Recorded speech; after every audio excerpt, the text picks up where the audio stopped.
Hey guys, and welcome back. I'm Seiben here for the Aether Hub, bringing you more Magic the Gathering lore. In today's video, I want to continue the storyline of Aether Revolt as the plane of Kaladesh plunges deeper and deeper into unrest. The Renegades have taken a strategic Aether Hub from the clutches of the Consulate, but a rebuttal is sure to come. The hot-headed Chandra Nalaar has fallen for a Consulate ruse, as Tezzeret and Davin set Baral to distract her and Nissa. Without their powers as planeswalkers to help defend the hub, the Renegades are vulnerable to attack. Only Gideon Jura is left to command the forces that hold the position. The diversion was a huge success for the Consulate, with Chandra and Nissa tumbling with Baral. Gideon was forced to choose the defense of the hub over protecting his dear friends. Their position was being surrounded by massive Gearhulks, the most powerful machines in Tezzeret's arsenal, capable of flinging their simple barricades as if they were nothing. Yet the hub wasn't the only thing in danger. Citizens had gathered to witness a commotion, simple people whose sympathy aligned with the Renegades, but were innocent. If Gideon didn't do something, the collateral damage could be deadly. Gideon sees one of the metal monoliths preparing to carelessly stomp upon an elderly man caught in its path. He quickly shoves the man from harm and activates his signature indestructibility. As his skin glows from the stress of the heavy foot, he felt his muscles strain from the pressure. He may be indestructible, but that doesn't mean he's immune to pain. The dust rolls off him as pieces of his armor fall uselessly into the crater. Gideon fades back to his early training as a hoplite on the plane of Theros. He had to analyze his opponent, in this case, a metallic giant. Sure, one was an issue, but from their reports, 4 others marched on the Aether Hub from all different directions, and Gideon had no idea of their current locations. He needed a better vantage point, and what better place than the top of the Gearhulk itself? It towered over the largest buildings around them. He could easily spot the other titans from there, surely, but it wouldn't be an easy climb. Gideon spies some hand and footholds leading up the leg of the Gearhulk, but reaching the top would be a nearly impossible challenge. The massive legs swing against the wind, threatening to knock him free, while debris was thrown about from trampled vehicles on the street.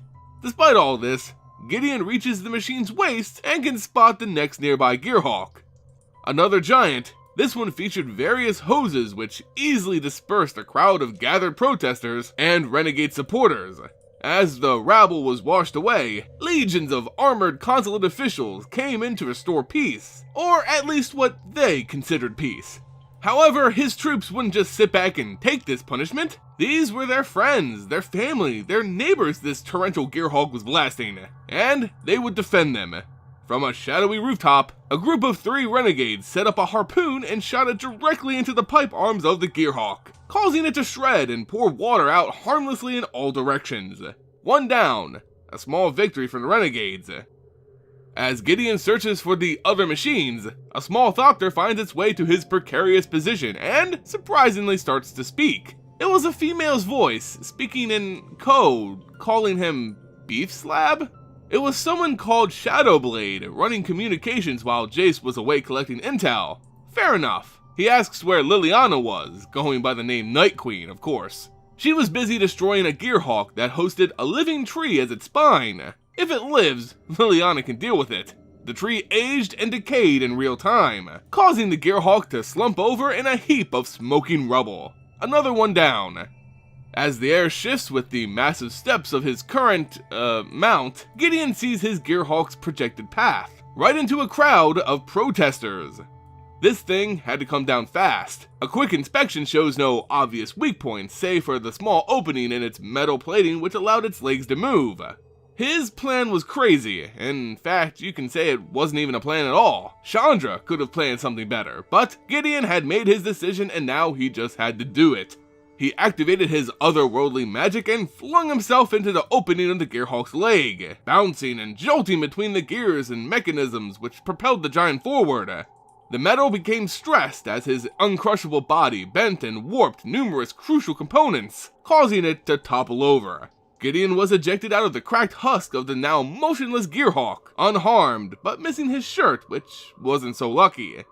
He meets with Liliana Vess at Ground Zero, relatively impressed at their defense of the hub, but as his glare trails off, he sees hundreds of Thopters and skyships circling the upper towers of the hub, the command quarter.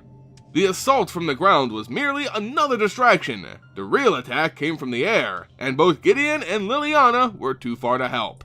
All they could do now is run to the hub as quick as possible.